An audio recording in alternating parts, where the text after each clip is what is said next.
ओखी, ओखी। मैं तुम्हारे घर गया था तो पता चला तुमने घर छोड़ दिया। तुम क्या करना चाहते हो? तुम्हारी माँ ने क्यों निकाला तुम्हें आखिर? आप नहीं समझोगे। आप क्या, कोई नहीं समझेगा। तुम्हारा मामा समझेगा। तुम्हारे दिल के ऊपर जो बोझ है, मैं भी वही बोझ कई सालों से उठा रहा हूँ, समझे मेरे बेटे। लेकिन उस वजह से जो दर्द मैं इतने सालों से सहते आ रहा हूँ, मेरा वो दर्द तुम्हारे दर्द से बहुत कम है जिससे तुम आज गुजर रहे हो। मामा जी, जो मर चुके हैं वो तो चले गए हैं, लेकिन अगर जिंदा इंसान है, सुकून से जी नहीं पाए तो ऐसी जिंदगी मुझे का क्या ये सब फायदा? नहीं पता। लेकिन पिताजी की मौत से पहले मैंने पिताजी को एक वचन दिया था और मुझे वो निभाना है। मैं अपने पिताजी के ठंडे हाथों को अपनी हथेली पर महसूस कर सकता हूँ। फूलदार पौधे को खाद बनाकर मुरझाए हुए पौधे को सींचा नहीं जाता है, और इस समय तुम यही कर रहे हो। मैं तुम्हें सलाह नहीं दे रहा हूँ, विनती कर रहा हूँ। तुम सच क्यों नहीं बता देते? नहीं, मैं कुछ नहीं बोलूंगा। अगर मैंने सबको सच बता दिया तो मेरे पिताजी का सम्मान खत्म हो जाएगा। और मुझे इस बात की बहुत खुशी है मामा जी कि जब मेरे अपने बच्चे मुझ पर सवाल उठाएंगे तो कोई तो है जिसे सब कुछ पता होगा। बस इतना काफी है। बालेटन,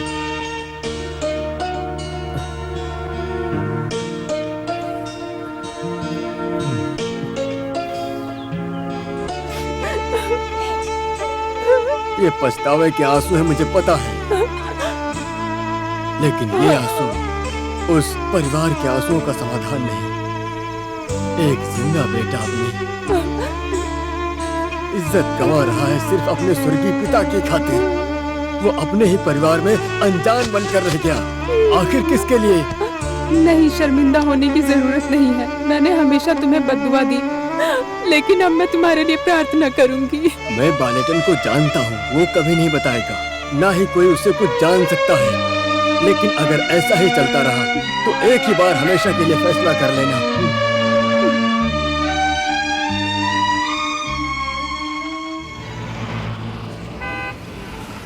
तुमने गाड़ी आके रोक दी। एक मिनट, एक मिनट।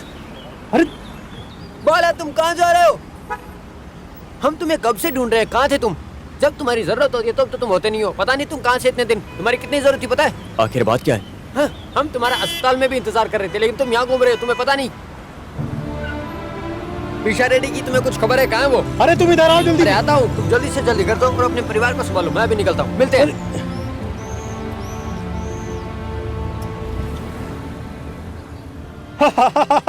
अरे वो मर्चेंट नेवी में काम करता है, अच्छी खासी पगार होगी ना? चाहे तुम कुछ भी बोलो, हाँ। ये सारे फ्रूट्स मेरे फेवरेट हैं। मैं सुबह नाश्ते में यही खाता हूँ। हाँ, सही बोल रहे हो। आजकल तो सब कुछ फ्री में मिलता है। एक छोटी सी पिन खरीदने पर हाथी का बच्चा फ्री।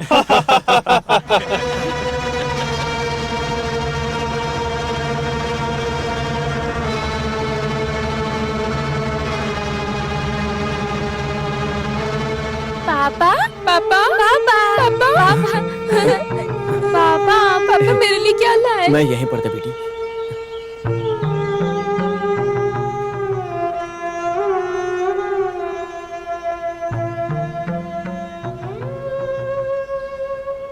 हाँ, ये रहा इस परिवार का सबसे बड़ा बेटा, और ये हमेशा घर से बाहर ही रहता है। जैसे मर्चेंट नेवी वाले पूरी दुनिया में घूमते रहते हैं ना।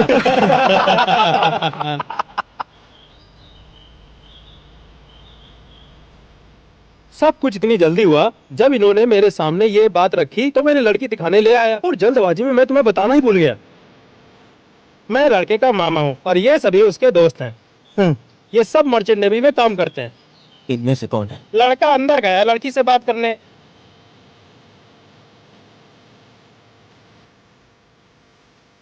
आपने मुझे घर से निकाल दिया था तो मुझे ये नहीं पता था कि इस घर पे मेरा कोई हक नहीं है।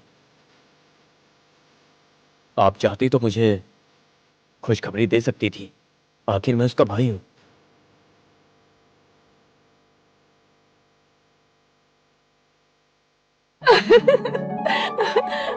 भैया, आप कब आए?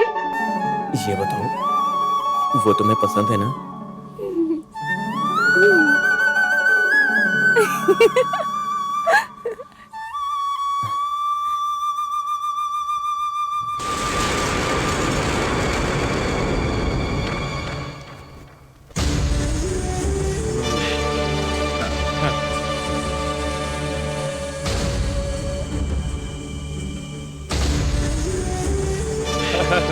Call it done. भद्रा, तुम?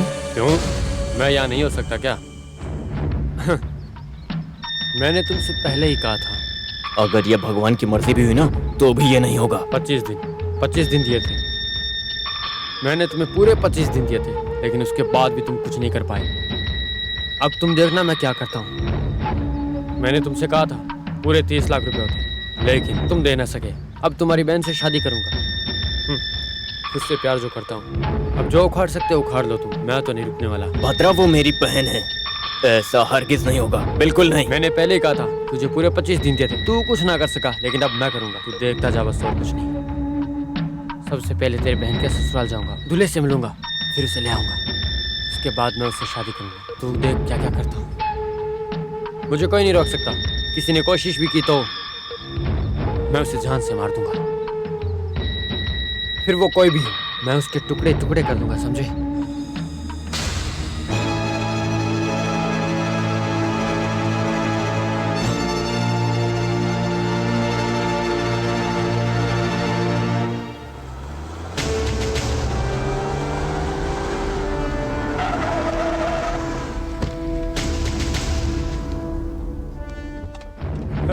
तो फिर से आ गया? हाँ, कहाँ जा रहे हो? हाँ, किस नरक की तरफ जा रहे हो तुम? वो कुछ भी हो, मैं तुम्हारे साथ चलूंगा। अगर मैं साथ रहूंगा तो तुम सेफ रहोगे। क्या बोलते हो भद्रा? ध्यान से सुन। तू मेरा साला, इसलिए मैं तुझे छोड़ रहा हूँ। कोई और होता तो मैं उसे कब का मार देता। पता है, लेकिन उससे पहले कुछ चीजें सही करनी है। उस दिन तुमने मुझसे क्या कहा था? दोबारा पौधे लगाने के तरीके। ये मर्चेंट नेवी के बंदे तब तक हमारे साथ रहेंगे जब तक हमारा काम खत्म नहीं होता। मैं समझा नहीं। तुम समझोगे भी नहीं। समझने के लिए दिमाग चाहिए, जो तुम्हारे पास है नहीं। तुम किसी अनाथ के घर में घुसकर उससे हिस्सा मांगते हो, कमीने।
इसी पैर से तूने मेरे पिताजी को मारा था ना?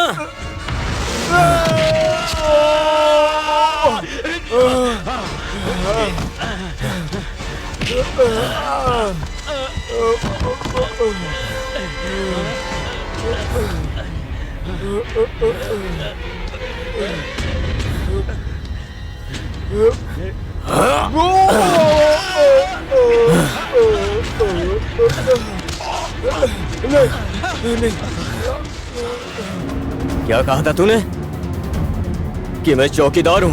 हाँ, मैं अपने बाप की हर एक चीज का चौकीदार हूँ, समझा तू? कुत्ते की सिर्फ एक ही फितरत होती है, नोचना और उसे फाड़ देना।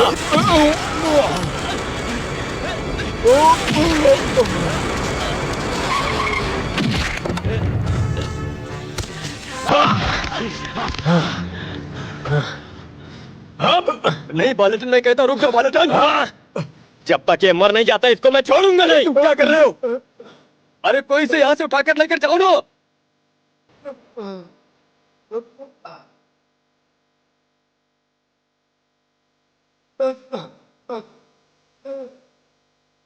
ये तुम्हें क्या हो गया है बालेटन?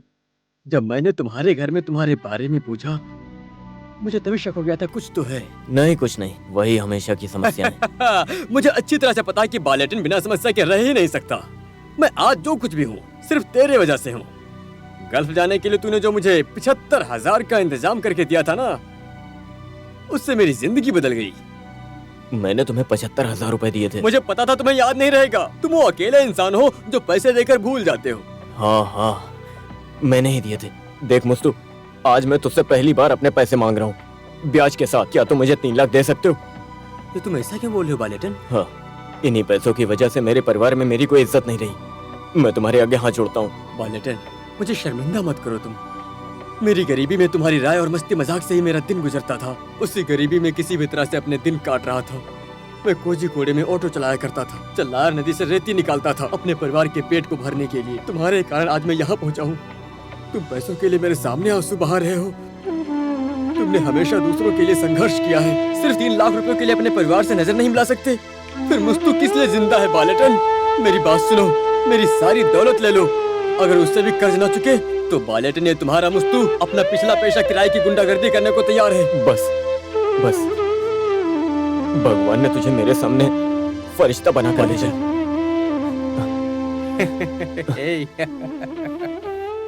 हाँ, अरे एक पागल कुत्ता होश में रहता है, लेकिन इसे उतना भी होश नहीं था। पता नहीं क्या कर रहा था। हाँ, अपनी बहन के होने वाले दूल्हे की क्या खूब बारात निकाली है उसने। पता नहीं क्या कर रहा था, पागल कहीं का। कहा था ये सब फैसला हो जाना चाहिए था, मेरी किसी ने सुनी नहीं। अब बताओ मैं क्या करूं?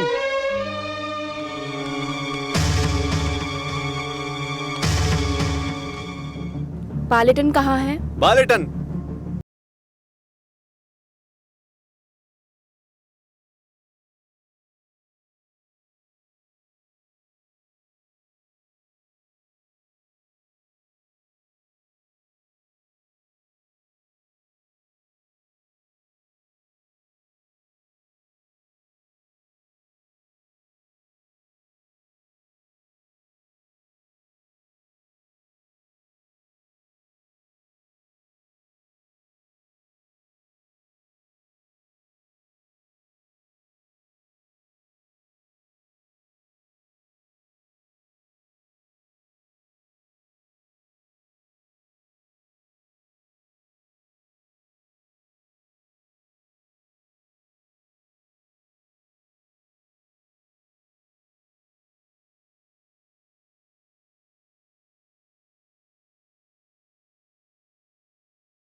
बालेटन चुप सुनो। रहो।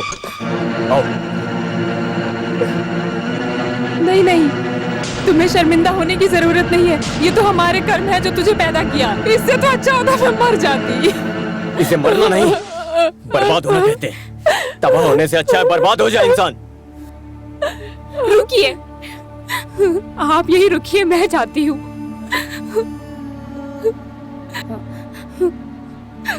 माँ मुझे माफ कीजिएगा, बच्चों को साथ ले जा रही हूँ।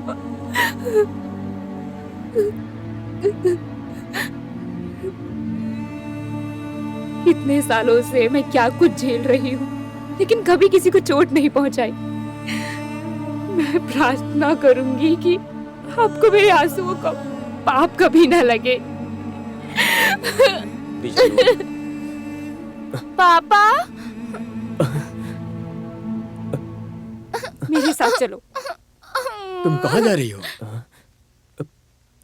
मामा, मैं जा रही हूँ। मैं तुम्हें जाने से नहीं रोकूंगा, लेकिन 1 मिनट रुको।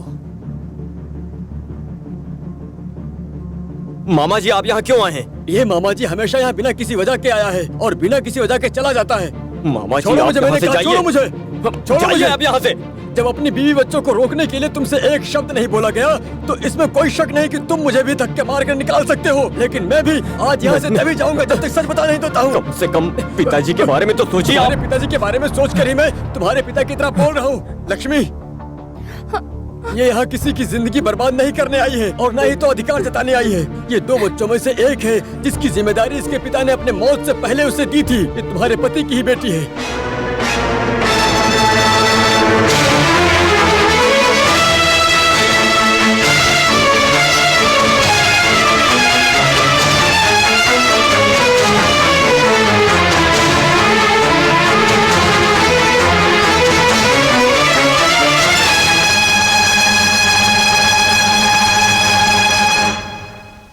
वो अपनी गलती का पश्चाताप करने के लिए जिंदा नहीं है। उन्होंने हमेशा खुद को दोषी ठहराया है। वो तुम सभी के बारे में सोचते सोचते इस पछतावे के साथ चल बसे।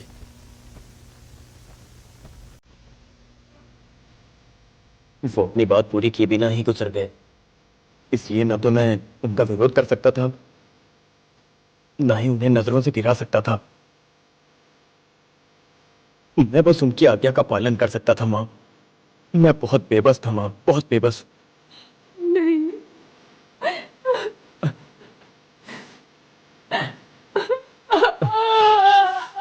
माँ,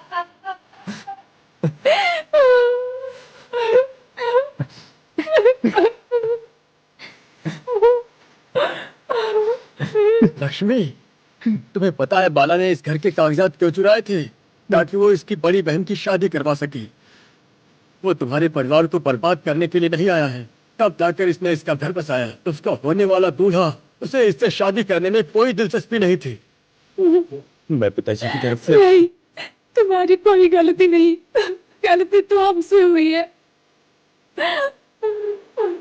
हमें माफ कर दे बेटा, हमें छोड़ दे, कभी मत जाना। हम तेरे बिना कैसे रहेंगे?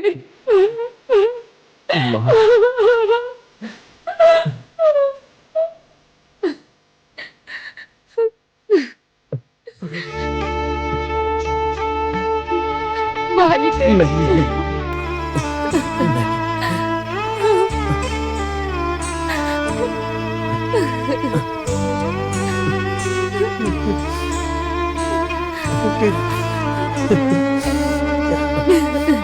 मैंने कभी यहाँ आने के बारे में नहीं सोचा था।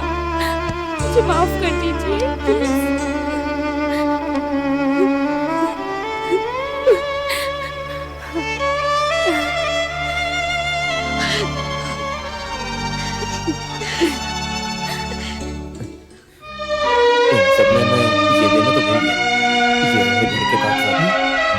इसका ध्यान रखने के लिए तुम बहुत सही इंसान हो।